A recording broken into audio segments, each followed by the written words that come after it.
श्रेणी समस्त भाई भाई को ऑनलाइन क्लास को स्वागत। आज आम एक नुआ अध्याय आलोचना करवा जार ना हूँ परिस्थान।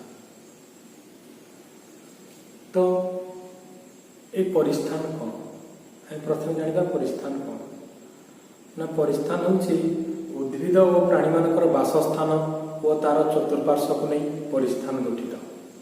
उद्भिद और प्राणी मानकर बासस्थान और तार चतुर्पार्श्व को नहीं परिस्थान गठित होइछि। आ ये परिस्थान हूँ परिवेशर एक अंश विशेष। परिस्थान परिवेशर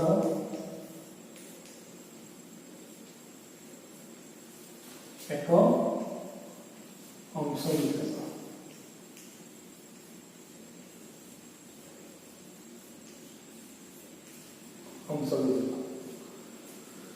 तो ये परिस्थान आमर दुईटी उपादान रे गठित। ये परिस्थान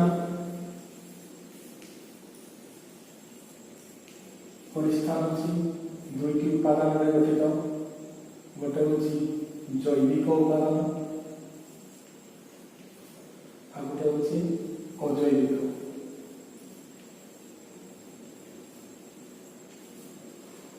उपादान जैविक उपादान को तीन भाग में विभक्त कराई यथा एक उत्पादक बा सबुज उद्भिद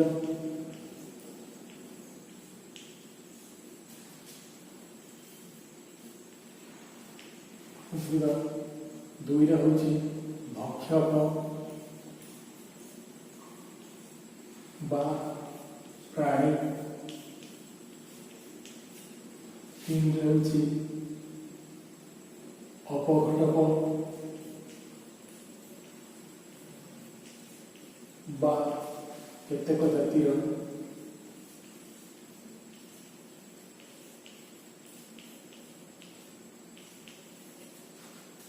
अणुजीव। केतेक जातिर मृतभोजी अणुजीव।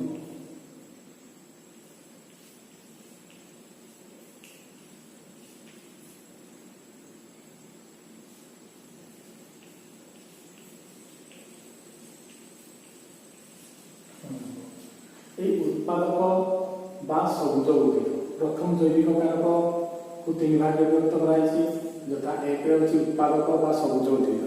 ये सबुज उद्भिद को उत्पादक कहुए तार कारण हूँ जे उद्भिद निजर खाद्य निजे प्रस्तुत करते। आसला भक्षक बा प्राणी। ये भक्षक बा प्राणी एम दुई भाग विभक्त कराई।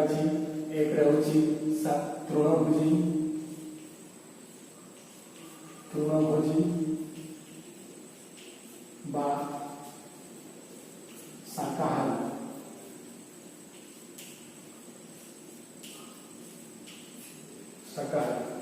दुई हूँ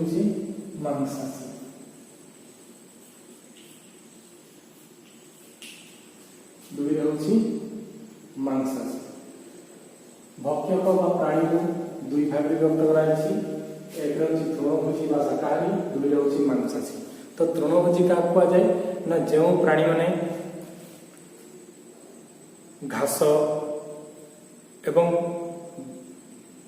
विभिन्न प्रकार गछर डाल आउ पत्र को खाद्य भाव ग्रहण करते कहुए तृणभोजी बा शाकाहारी।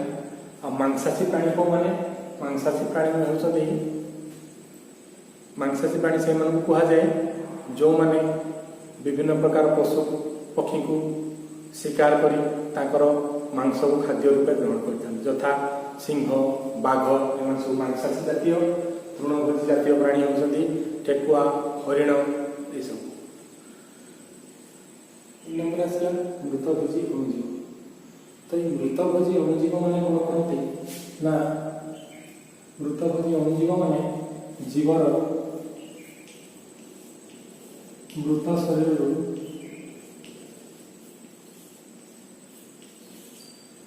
जीवर मृत शरीर आवश्यक उपादान ग्रहण करती शरीर आवश्यक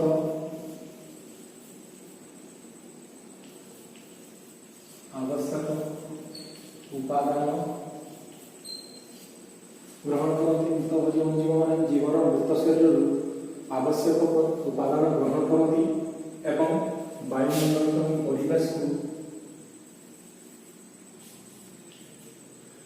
परिवेश को कौन करती परिवेश को विभिन्न प्रकार उपकारी उपादान विभिन्न प्रकार आवश्यक पोषक छाड़ती यथा जमक्षारदान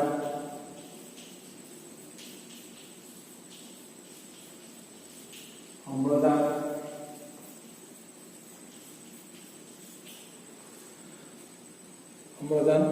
वो आवश्यक पोषक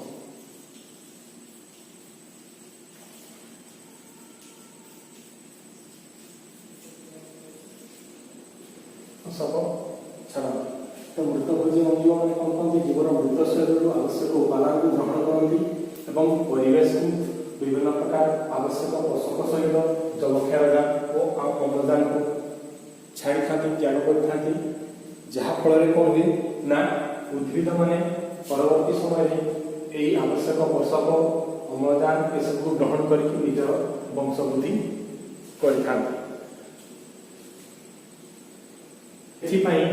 मृतभोजी अणुजीव को मृतभोजी अणुजीव मान कौन कहुए ना अपघटक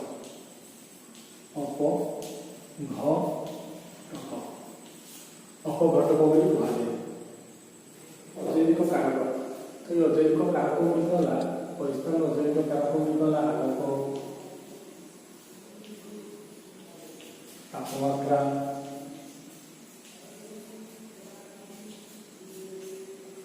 आलोक तापमात्रा मृत्तिका जल वायु और निया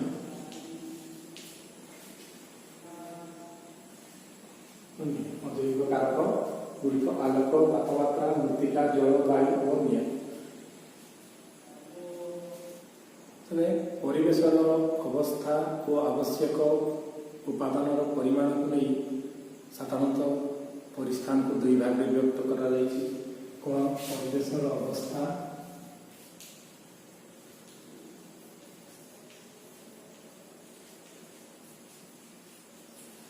और आवश्यक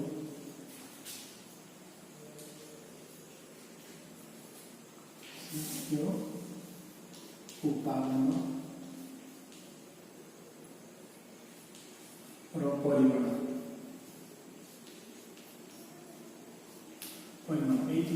दुईटा अनुसार परिवेश अवस्था और आवश्यक उपादान परिमाण को भित्ति करके परिस्थान को दुई भाग में व्यक्त कराई यथा एक स्थलीय परिस्थान दुई जलीय परिस्थान जलीय परिस्थान विभाग व्यक्त कराई स्थलीय परिस्थान जलीय परिस्थान ये परिवेश अवस्था और आवश्यक उपादान परिमाण को लेकिन परिस्थान को दुई भाग व्यक्त कराई एक स्थलीय परिस्थान दुई जलीय परिस्थान उद्भिद मान परिस्थान परिस्थान रे जलर परिमाण अनुसार उद्भिदर जीवनशैली और गठन में अनेक परिवर्तन देखा जाए एठारे आलोक तापमात्रा मृत्तिका वायु भली कारक मान भूमिका गुरुत्वपूर्ण परिस्थान अनुसार उद्भिद मान को तीन भाग में व्यक्त कर परिस्थान अनुसार उद्भिद मान को तीन भाग में व्यक्त कर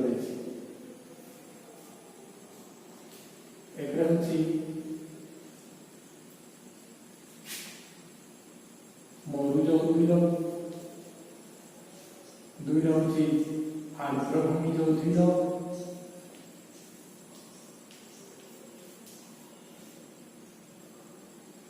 ତିନି ହେଉଛି ଜଳଜ ଉଦ୍ଭିଦ।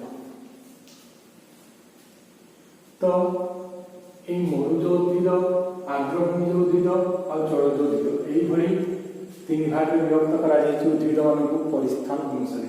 পরিস্থান অনুসারে উদ্ভিদ মানক তিন ভাগে বিভক্ত করা যাইছে। এক হচ্ছে মরুজ, দুইটা আর্দ্রভূমিজ, তিনটে জল। এই মরুজ উদ্ভিদ কেউটি দেখা যায় না জଳାଭାব অঞ্চଳରେ বা মরুভূমি অঞ্চଳରେ দেখা যাଉଥିବା ଉଦ୍ଭିଦକୁ ସାଧାରଣତଃ ଆମେ ମରୁଜ ଉଦ୍ଭିଦ ବୋଲି କହିଥାଉ। ଆର୍ଦ୍ରଭୂମିଜ ଉଦ୍ଭିଦ କାହାକୁ କୁହାଯାଏ ନା ଆର୍ଦ୍ରଭୂମିଜ ଉଦ୍ଭିଦ ହେଉଛି ସନ୍ତସନ୍ତିଆ ଅଞ୍ଚଳରେ ବଢୁଥିବା ଉଦ୍ଭିଦ ବା ସନ୍ତସନ୍ତିଆ ଅଞ୍ଚଳରେ ଦେଖାଯାଉଥିବା ଉଦ୍ଭିଦକୁ ଆର୍ଦ୍ରଭୂମିଜ ଉଦ୍ଭିଦ କୁହାଯାଏ। ଜଳଜ ଉଦ୍ଭିଦ କାହାକୁ କୁହାଯାଏ ନା ଜଳାଧିକ୍ୟ ଅଞ୍ଚଳରେ ଦେଖାଯାଉଥିବା ଉଦ୍ଭିଦ ବା ଜଳାଧିକ୍ୟ ଅଞ୍ଚଳରେ ଦେଖାଯାଉଥିବା ବଢୁଥିବା ଉଦ୍ଭିଦ ମାନଙ୍କୁ ଜଳଜ ଉଦ୍ଭିଦ ବୋଲି କୁହାଯାଏ। ପିଲାମାନେ ଆଜି ଆମେ ଯେଉଁ ଜ୍ଞାନ ଆହରଣ କଲେ ସେ ଜ୍ଞାନକୁ ଭିତ୍ତି କରିକି ମୁଁ ତୁମକୁ କିଛି HW ଦେଇଛି, ସେଗୁଡ଼ିକ ଖାତାରେ କରିବା ଏବଂ ମୋର ହ୍ୱାଟ୍ସଆପ୍ ନମ୍ବରରେ ମୋତେ ପଠାଇବା। ପରିସ୍ଥାନ କାହାକୁ କୁହାଯାଏ? 2 ନମ୍ବର ହେଲା 3ଟି ଅଜୈବିକ କାରକର ନାମ ଲେଖ। 4 ହେଉଛି ମୃତଭୋଜୀ ଅଣୁଜୀବ ମାନଙ୍କୁ ଅପଘଟକ ବୋଲି କାହିଁକି କୁହାଯାଏ? ଖାତାରେ ଲେଖିବା ଏବଂ ମୋର ହ୍ୱାଟ୍ସଆପ୍ ନମ୍ବରରେ ପଠାଇବା। ଧନ୍ୟବାଦ।